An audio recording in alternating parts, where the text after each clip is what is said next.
All right, ready? Yeah, rock it. What's up, you two traps? This is Jim. And I'm Travis. All right, so this video is about our trip to St. Anthony Sand Dunes. The reason why we're doing like a blog is we want to break down the plus, minuses, pros, cons, the good and bad of St. Anthony Sand Dunes versus Glamis, right? Yeah, so we've grown up since we were 18, 19 years old going to Glamis here in Southern California. That's our backyard. That's our bread and butter. We finally put together a trip 2026 of June. There Father's was Day weekend. Father's Day weekend. So there was four groups of us, four cars. We planned out this trip last year to go to St. Anthony's because we've been hearing all kinds of good stuff about St. Anthony, Idaho sand dunes. Yeah. And what we can tell you from the beginning is it's worth it. But we're gonna break it down for you guys. First, I'd like to welcome you to our channel. This is J&D's Garage channel. Just kind of breaking it up for you guys. This is the channel for the stuff that I do is building cars, going to the river, and going to Glamis. What you see behind us is the Glamis Mafia flag. That is us. That is our Glamis time. You're going to see these flags out there from October to about March. We have a group about 10 to 15 cars that are out there, and we all try to camp together. This is something that we put together as the group of branding our trips out there is the Glamis Mafia. So if you see us, say hi. We'll throw you guys a sticker. We got some stickers made. We haven't tied into the merch yet. But if it's something you guys like, let us know, and we'll go down that road. Leave a comment down at the bottom. Anybody that wants a shirt, a hat, sweatshirt. Yeah, the biggest thing, guys, we don't do this year round. So if you like the Glamis stuff, it's only going to be post from October to about March. But throughout the year, I'm going to the river and working on cars and doing stuff, working on side by sides, doing stuff. We did a cage build on Travis's car with doors and all that stuff. So we still post side by stuff on the channel, but it just as it comes.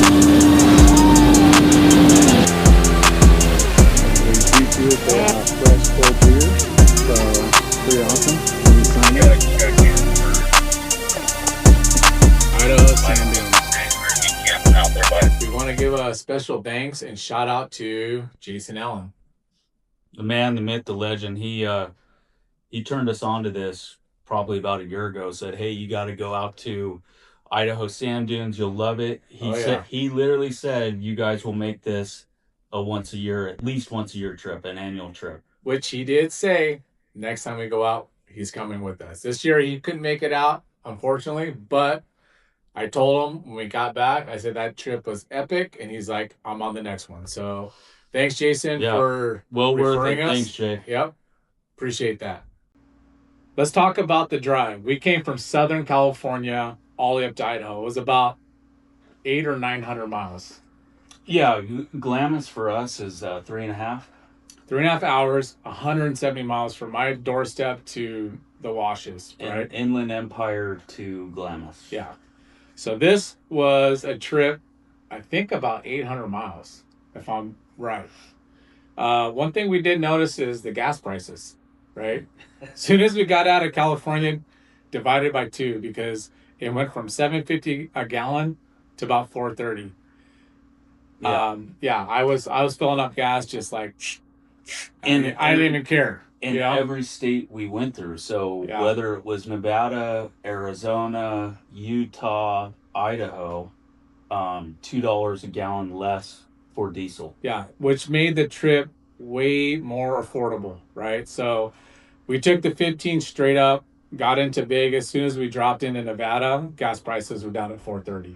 Yeah. That helped out huge, right? So fill up here one time, you'll make it up into Nevada, and you're dropping your price by $3 a gallon. So we left at it was about 5 o'clock in the morning. Minus one person. We won't say Dennis Biggins' name, but so we left Riverside about 5 o'clock in the morning and pulled into Beaver, Utah around, I'm gonna say 5, but we lost an hour, right? Yeah.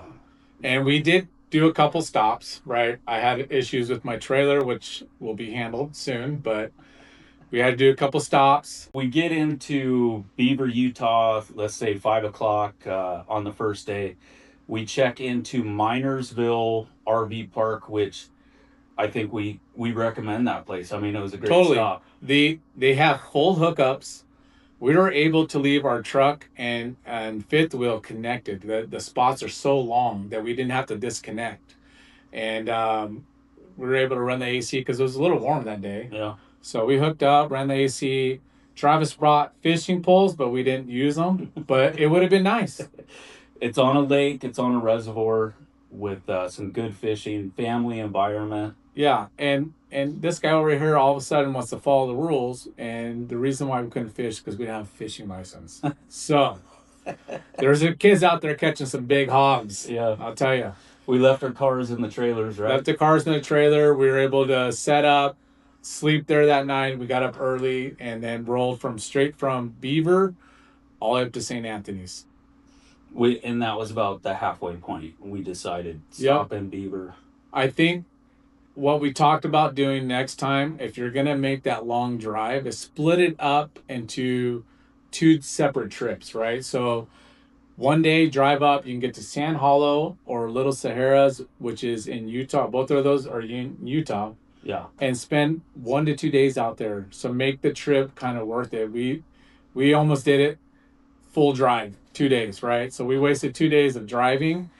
I feel like if we maybe added an extra day or 2 onto our trip, we could have pulled the cars out and had fun and seen some totally different areas of Utah that would have been awesome to see. Yeah. We budgeted for 4 nights in Idaho. 4 nights? Four nights? 3 days, 4 nights, I think. And then, I mean, it's a total of 4 days drive time, 2 days up there, 2 days back. So you can do it in 1 day. Yeah. But that's a hell of a drive, especially towing a trailer. And between Southern California and Beaver, Utah, there's one big pole through a canyon. We're talking miles of a slight upgrade, but enough where your truck actually felt it. But other than that, the drive was pretty good. Yeah, I felt like once we got past that, and once you get out of California, the roads are way better. Except for Salt Lake City, I felt like the roads were pretty rough there. Yeah. Like I was getting bounced around with my trailer. For the most part, the roads were well maintained, and it seemed like it was a pretty easy drive. Mm-hmm. 6-7 hours drive from Beaver to St. Anthony's. Is it Rexford? Yeah, Rexford was the last town we stopped in. The last town we stopped in before hitting St. Anthony's was Rexford. There's a huge gas station there. I think it's called Phillips 66, and it's big enough where you can get your trailer and everything filled up, topped off there. They have a little general store there, so you can top off on ice and whatnot. And that would probably be your last stop before you make it into St. Anthony's, which is, I think, like 20 miles from there. Yeah. And we tried to pull it. You can pull empty all the way up there because when you get to the RV park that we're going to talk about in St. Anthony's, they've got water there. Yep. So. Yep. And as soon as you pull in, there's 2 spigots there that you can top off your water. All right, so we're going to talk about the RV, the place that we stayed at. Go ahead and tell them what it was. The RV park was that we chose because I think there's 3 or 4 different RV parks that you can pick in St. Anthony's. We honestly lucked out by recommendations of somebody else. The RV park that we chose to stay at made reservations. Well, actually, we didn't make reservations. You called first, and they were booked on all the full hookups, correct? And they said they have plenty of dry camping. Yeah. So Idaho Sand Dunes RV Park. Yep, Idaho Sand Dunes RV Park. Um, awesome atmosphere, right? The thing about that park compared to the other three or four out there is it's located in the center of the sand dunes. Yeah, So I want to say the dunes are like 22 miles long, something like that. This is located in the center, and it's in farmland. It's next to a couple rivers, couple creeks. Totally organized place. The moment you drive in, there's people working there, clean cut. They tell you where to go, what to do.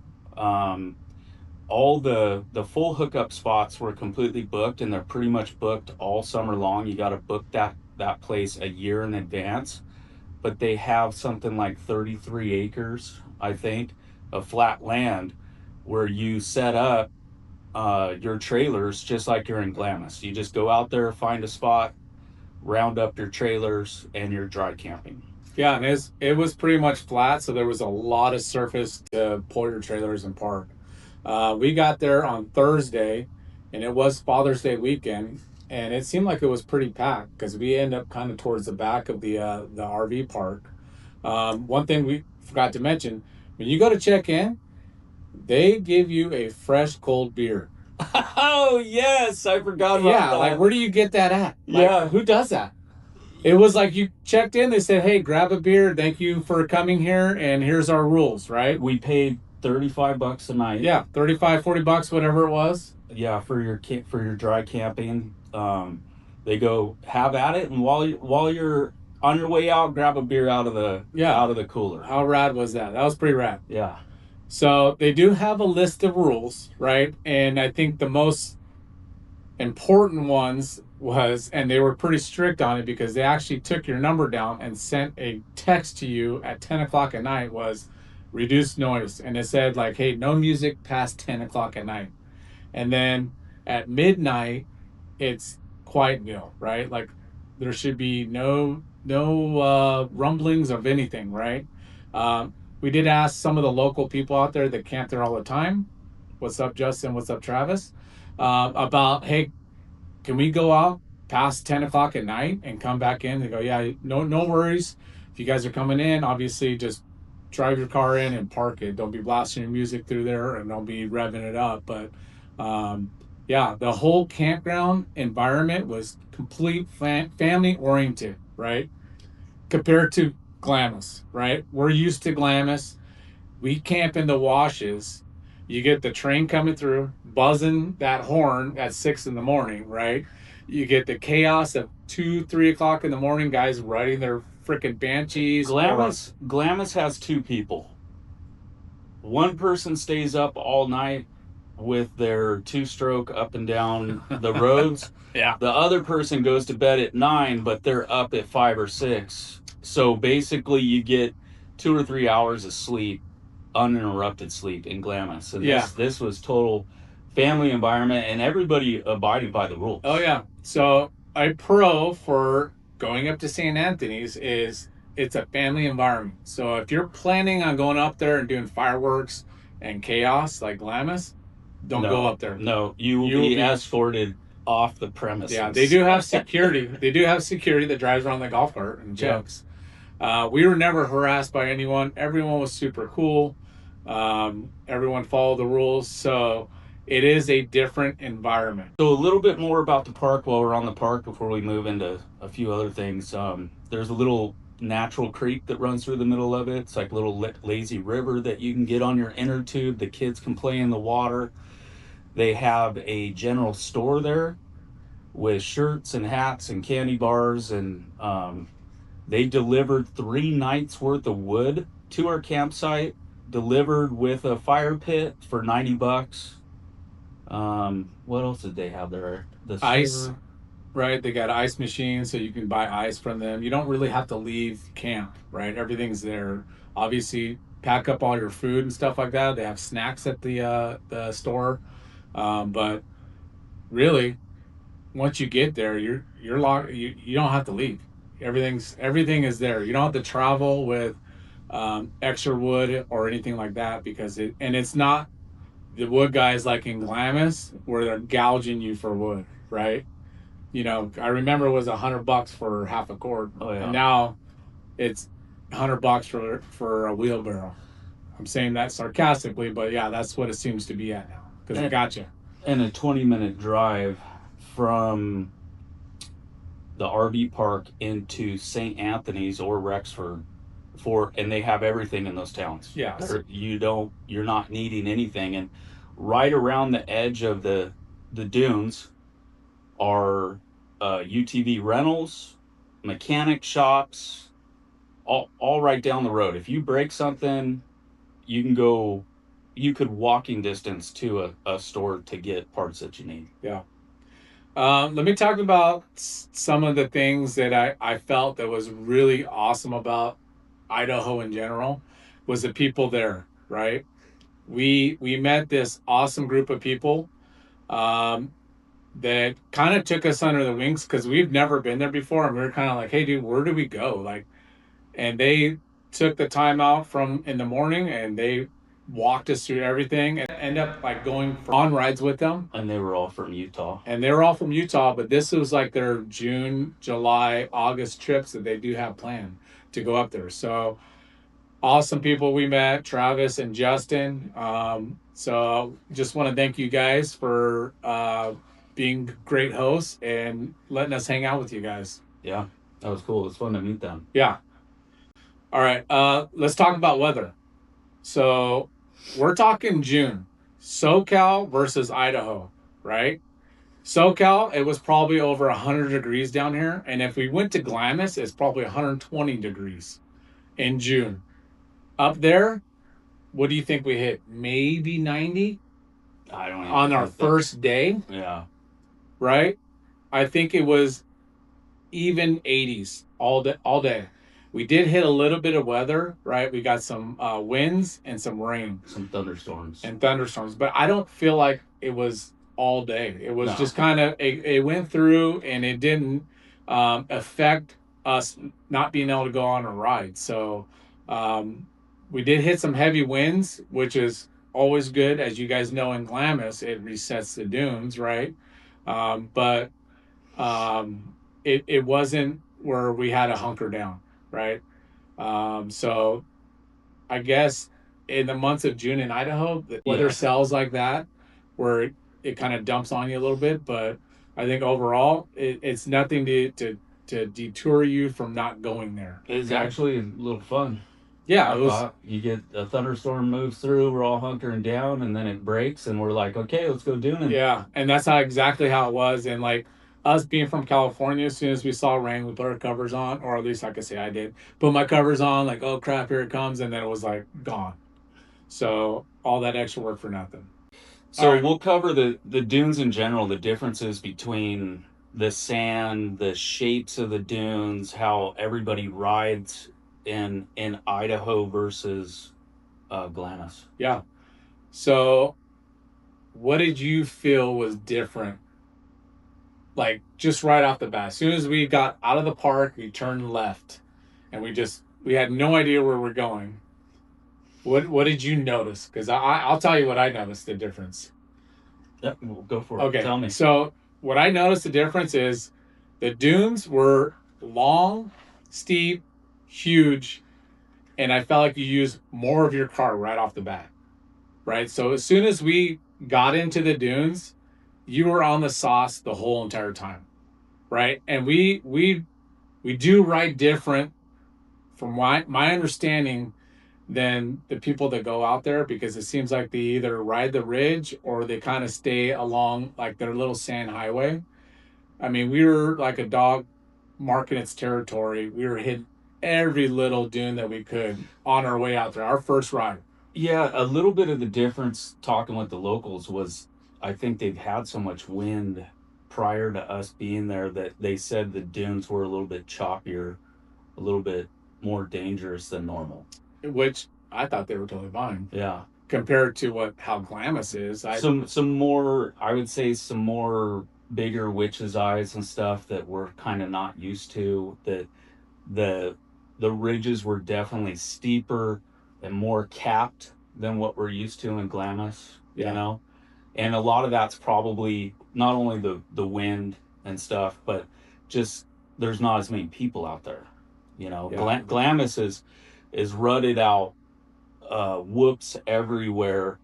The transitions are wore down from everybody driving over them, and St. Anthony's was like way more unused version dunes that um, you kind of had to learn how to ride them more. I feel like if you can ride the dunes in Glamis, you're gonna have no issues out there. Yeah, you'll be fine. The transitions were as dramatic as Glamis is, right? Because it's like you on Glamis, you're like dropping off into these things. These were like big rollers, so I didn't feel unsafe at any time. My wife, on the other hand, she was scared because the dunes were so big, and we were like just in it the whole time, like pinned the whole way, right? Tall, steep, Yeah. long, just great big long dunes to ride on instead of Glamis is kind of just smaller, tighter, shorter bowls that you're just running through forever. Yeah. These So I feel like huge. I feel like it's actually harder on your car, in St. Anthony's versus Glamis. Because Glamis, like you're just kind of like bropping it, throughout the dunes. This thing, you're just in the sauce the whole time. Yeah, the sand to me is in Idaho is a little bit more coarse and maybe not as compact. I mean, it is, but it isn't. Like my car worked harder in St. Anthony's than it ever has in Glamis. We're also talking elevation too. Elevation, probably played a role in it. But it just felt like I had to work the car harder to do the same thing I do in Glamis. Yeah, I concur with that. One thing we did notice that we were a bunch of chuds out there with our non-turbo Pro Arms. Okay? We thought we were all bad with our little Glamis Mafia flag, and these guys were flying. So being from Southern California, it's all about looking good. We're talking cages, lights, stereo system, wheels, tire, like all the bolt-on Gucci stuff to make yourself look good. When you go to Idaho, it's like we don't care about looking good. We care about going fast. So you had basically totally stock cars for the most part. They look stock doors, stock cage, stock lighting, because they're like, we don't care about spending money on Botox and facelifts, but they got 5, 6, 700 horsepower turbo cars that are absolutely smoking the dunes out there. It was insane watching these things fly up the hill. When we rolled into Choke Cherry is the main hill there. The climbing hill is Choke Cherry. I would compare that to Glamis China Wall. Mm-hmm. When we got there, we're looking at Choke Cherry going, okay, it's not as tall as China Wall. Probably the same steepness. I'm like, okay, what's the hype here? Well, I'll tell you what, when we went to go send that hill, I gave it everything I had to get up that freaking hill. Mm-hmm. And I didn't think I was going to make it. So, and I haven't felt like that on China Wall. No, never. I feel like I'm still pulling up China Wall. And we are stock Pro Rs, right? 200 horsepower. I have a 4-seater. He has a 2-seater. And we've never had a juice-eater because he has a family of 4 and chooses not to buy a 4-seater and pawns them off to other people. That's why it's called a juice-eater. Yeah. Assalamu alaikum. Shalom. Shalom. So as soon as we sent that hill, I was like, holy crap. Talking to the locals out there, it seemed like every car was turboed, right? They all had more paddles on their car, right? Well, for the horsepower. And I think also for the sand. I feel like the difference was the sand. Yeah. I feel like I'm just spinning my tire. I'm not grabbing like I do in Glamis. Because, like he said, at the top of the hill, Choke Cherry, it's like I don't know if I'm gonna make it up this, and I've never felt like that at China Wall. Yeah. Yeah. So big difference. I would say same steepness, shorter run at Chokecherry, longer run at China Wall, but I think elevation, the sand, and not having the horsepower that all those people in Idaho have. Idaho Sand Dunes is a great place for horsepower. Yeah. If you've got horsepower, go there because you've got the room to use it. Yeah. Also with Idaho, St. Anthony's, it seemed like it was a mecca of all the Pro Rs and everything turbo, and we saw maybe a handful of V8 cars. Oh, You didn't see no Funkos, you didn't see any Tatums, so you'll see side by sides, dirt bikes, and quads. Let me add this: don't Glamis Idaho Sand Dunes. So in 3 days, I saw one piece of trash in the dunes, and it was probably by accident. Yeah, probably flew out of a car. I'm telling you right now, you go to a meetup spot like Chokecherry or the big Devil's Dune, anywhere out there, you leave your beer cans, you leave your bonfire, you leave your trash, someone's going to grab a hold of you. There is no funny business. You will not go out there and disrespect those sand dunes because somebody's going to grab you. Yeah. Yep. And unfortunately, Glamis is like that, right? People leave their trash. There's no burned up side by side laying out in the dunes that somebody's getting insurance on. Yeah, there's no drunk kids hanging out the bed of a truck coming back from Oldsmobile at 12 o'clock at night. Yeah, completely different scene as far as that goes. The party, way more family atmosphere there, 100%. All right, let's talk about Devil's Bowl. Okay, we were under the understanding that this thing was massive, which it was massive, but how everyone talked it up, I thought it was going to be way more, I don't know, bigger. One of the destinations out there, destination point. It was a destination point. Giant sand dune. We actually went through it. We did the big bowl. And when we got back, we were talking to our friends that we met out there, and they're like, oh, yeah, blah, blah, blah, you can't miss it. And we were kind of like, I think we went through it, right? Yeah. And it's far, I would call that west. It's the farthest corner that you get to, before going into the fields out there. Yeah. But when we met up with our friends at Chokecherry, they're like, hey, we're going to take you to Devil's Dune, which we end up following them out there. And we're like, okay, yeah, we've already been here.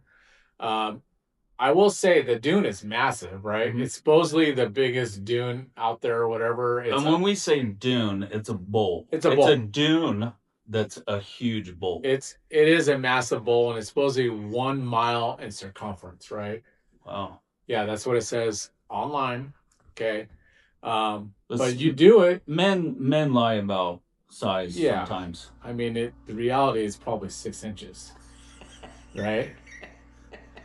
But 1 mile in circumference. I will say this: when you watch videos online and people are doing Devil's Dune, it looks gigantic. Yeah. Like, it's like, holy crap, that thing's huge. Yeah. But when you're on it, it was kind of like, all right. I mean, it's a massive dune, but it wasn't just super impressive. Definitely bigger than any bowl in Glamis. 100%. Yeah, there is no bowl that big in Glamis that you're gonna see. So, Devil's Dune, it is massive. Just wasn't like what I was picturing in my mind, right? Well, maybe some of it is because everything in Idaho Sand Dunes is pretty big. Yeah. You go through a lot of big stuff. So when you see that, you're questioning, is this it or not? I will say, doing the dune and seeing it in person, all right. But I've seen videos online and people are doing it. Yeah. Like, holy crap, that thing looks massive. They look like an ant. Yeah. So it's a little deceiving in pictures or videos that you see out there online. But I still recommend you gotta do it, right? I did break my belt on it. I wouldn't say I didn't snap it, but I burnt it up because I was using all of my car to stay at the top. So, with that said, check out Devil's Dune. So we're going to talk about the different riding styles that we notice in St. Anthony's compared to Glamis, right? Glamis, it's you got all these tight transitions, your bowls, you're riding it like a roller coaster. Travis was just explaining to me that what he noticed out there of how people off-road out there. Go ahead. Yeah, so in some of the videos, if you watch the YouTube videos of guys out there riding, you'll see them riding. They actually straddle the ridge, the cap, with their two tires. Their belly of their car is rubbing the ridge, and they'll ride that ridge all the way up to the top, transition into a bowl, and get on the next ridge and ride that ridge. Like, we never do that in Glamis. That's just not the way we ride. We hit a bowl, we go into the transition, hit the next bowl. These guys ride the ridges. That was new to me, and I don't know if that's, maybe it's safer, maybe they just like to do it. Different. I don't know. Totally different riding style than Glamis, because I felt like when we rolled out there, I mean, we were just pissing on every little corner and doing our little bowl thing. Well, even when we followed Travis, Yeah, that one time, the Utah dude we met out there, we were following him through the dunes, and I felt like we were riding different with him, chasing him around than how we ride. Yeah, totally different. So, yeah, a little bit different riding that you got to get used to. I would say if you're a Glamis person, off-roading out there, you're going to be fine because the transitions are real longer than Glamis. But if you're coming from St. Anthony's to Glamis, you're going to have to change up your riding style for sure. Yeah, it's different. Yeah, head on a swivel. Head on a swivel. Yeah. Head on a swivel if you're coming from Idaho. Yeah. Okay, so we'll close out the video talking about pros and cons. Would we do the trip again? Yeah, I think a pro is 100% St. Anthony's is worth it, but the con to that, if you're coming from SoCal, it's expensive drive up there and it's a 2-day trip. So I think to break it up next time, because I feel like we are going to go there again, we're going to do an extra stop and then maybe check out Sand Hollow and then Little Saharas. I think with Sand Hollow, we're going to have to bring dirt tires to go off-road out there. But I think overall, if you can break up the trip right there, extend it by 2 days, I think your money, the money you're spending, it would be worth going up there for sure. Look, Glamis is the mecca. It is the all-time mecca of sand duning. As far as you can see, you have dunes. You can literally drive from one end of St. Anthony's to the other in an hour. I think less than that. Well, less than that. But if you're hitting some dunes and duning a bit, we'll just call it an hour. Otherwise, you could do it in 20 minutes if you took their little sand highway. But it's a gorgeous place. It's these sand dunes that are just in the middle of farmland. All around you is beautiful green farmland. Lots of water. For me, I'm an outdoorsman. I loved it. I thought it was pretty sweet. Versus Glamis is just ugly desert around the dunes. So it was nice to see that contrast of the dunes and the green vegetation. Yeah, I thought that cool. was cool. Shout out again to Idaho RV Park, because top-notch RV park, I think. Yeah, awesome atmosphere. Yeah. One thing they have out there, and it's a great thing because you're going out there for the months of June, July, and August, is that lake, Egan Lake. Mm-hmm. It's not a deep lake. You could probably walk across it. We saw people with their side-by-sides and skimboards, and they're getting pulled along the side of it. People had floats. People were actually enjoying the water. So it's almost like you can go off-road and then stop by the lake, cool down, or go straight to the lake and hang out there all day, and then maybe go for a little ride. Sweet spot to have a drink, eat lunch, put your feet in the water, take a break. I feel like that's what the people were doing. They were going to the lake, posting up there, probably going off on a ride, coming back to the lake, cooling off. So I think that part of St. Anthony's is badass. Just having a lake there, water. I know we have the canal in Glamis, which you're not supposed to be in, but this lake, and it wasn't very big, was beautiful, right? Yeah.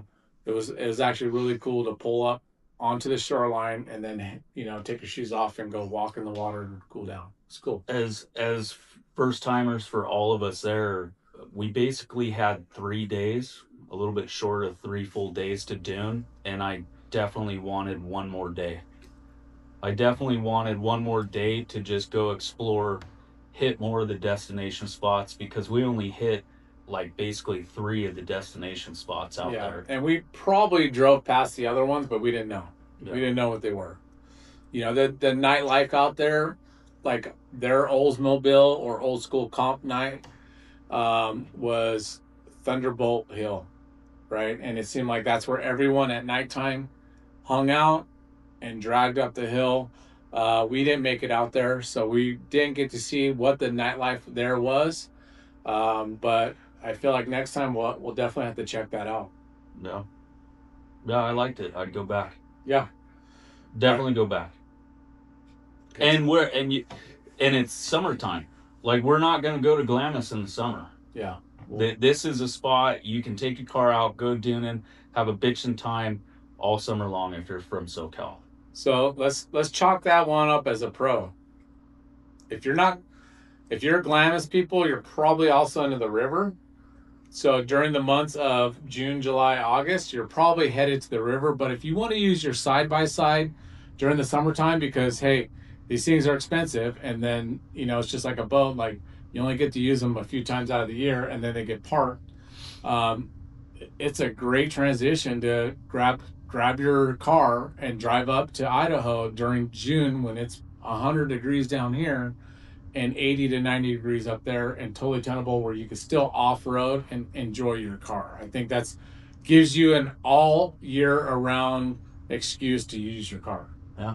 So yeah. I thought that was pretty cool. We went up there in June, and weather was totally tenable, and it wasn't, because we've been up in Glamis, we're talking beginning of October, and it's over 100 degrees. Yeah. And even in March, over 100 degrees, where you're trying to do more evening and night rides than actually during the day.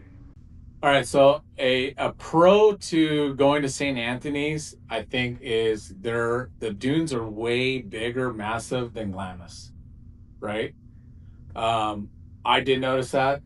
I felt like the con to that would be you're using more of your car, right? And what I mean by that is, like, you're staying in the sauce the whole entire time. But it is way different than Glamis, so I think that is a huge pro there. But there's also the cons that that go along with that is you're gonna use your car. Everything that it's gonna give you, you're gonna use it. Yeah, I wanted more horsepower. Yeah, especially we got to go for a ride in 2 Pro Rs that were turboed, and I would suggest not riding in one of those, because you're gonna want to do that to your Bikemen. They were Bikemen builds. Bikemen builds, and shout out to Bikemen if they want to hook anybody up with the with the turbo kit or something system, like that. Yeah, and to Riley, and I forget the other kid's name, but yeah, 16-year-old kid. Yeah, they ripped the dunes with us in the cars as passengers, and super impressed. All right, another pro there is the family atmosphere that you had, right? Everyone was super nice, no trash on the ground. So if you're a person that doesn't care about that stuff, then I wouldn't recommend making the trip. Okay? If you're the person that's going to leave your trash at the Oldsmobile, start a fire, and you throw your cans because you think they're burning up, but there's still trash here. Okay? Don't make the trip. If you want to go to the sand dunes, have a good time, but you're taking your family, you're worried about Glamis and the environment, take them to Idaho sand dunes. Yeah. 100%. I feel like most of our friends that are in the off-road community, they always have this fear of Glamis because they have little kids, and they go, oh, I can't take my kid there, right? Go to Idaho. That's probably if you want to play in the sand dunes and not worry about that stuff, Idaho is your spot. Yeah. Another pro is St. Anthony's allows you to use your car year round, right? It's not just the winter season down here in SoCal. You can transition to June, July, August, April, whatever. September. Yeah, September. October. Going up to Idaho and allowing you to use your car all year round. Mm. So we don't have that in SoCal. Once I feel like March hits, we're done. Yeah. Our side-by-sides are parked, collecting dust all the way up until September when we pull them out, do the maintenance, and have them ready for October. And from what I understand or we've been told, there's snow on the sand dunes in Idaho. So maybe different, you know, it's a seasonal thing there. You know, maybe all you Idaho people come to Glamis and check out our dunes. Okay, another con that we actually discussed, and I thought that was a really good idea, is, you know, when your friends get out there first and they pick a spot, right? And they go, oh, we got to be at Wash 1, behind the sand dunes. Behind vendors, whatever. And you're rocking a motorhome. Biggie. Yeah. You're rocking a motorhome, and now you're stressing out, am I going to get stuck, right? And also, if you're the first person out there, you're asking your buddies, like, who's coming and what do you got? Because you're trying to accommodate everyone because you don't want people to get stuck. Well, guess what? St. Anthony's, you don't have to worry about that. Wherever you pull up, you can have two-wheel drive, whatever. You're not going to get stuck. A big Class A motorhome? Class A motorhome, diesel pusher. You don't have to worry, right? So I think that is a huge benefit pro to versus Glamis, right? And there is local companies that will come out, dump your black water, fill you up with clean fresh water if you're on an extended stay, besides having water there at the campsite. But you don't have to, they'll come out and service all that just like Glamis does, so you don't have to hook back up to your trailer and go somewhere and dump and fill up. Yep. So I think overall, our experience going to St. Anthony Sand Dunes was a big plus. It locked in a place in my heart where I feel like this is going to be probably an annual trip for us. We'll have to set that up every year. So if you're thinking about doing that, you know, and you want to join us, I offer it out to you guys. Like, we're going to set up a trip and do it again. Yeah, for sure. Yeah. It was an awesome experience. It was fun. Yep. Going back again. We'll do it again. Well, thanks guys for watching. I hope you guys enjoyed this video, and hopefully you found some good plus and minuses out of it. And like and subscribe. Hey, help support the channel.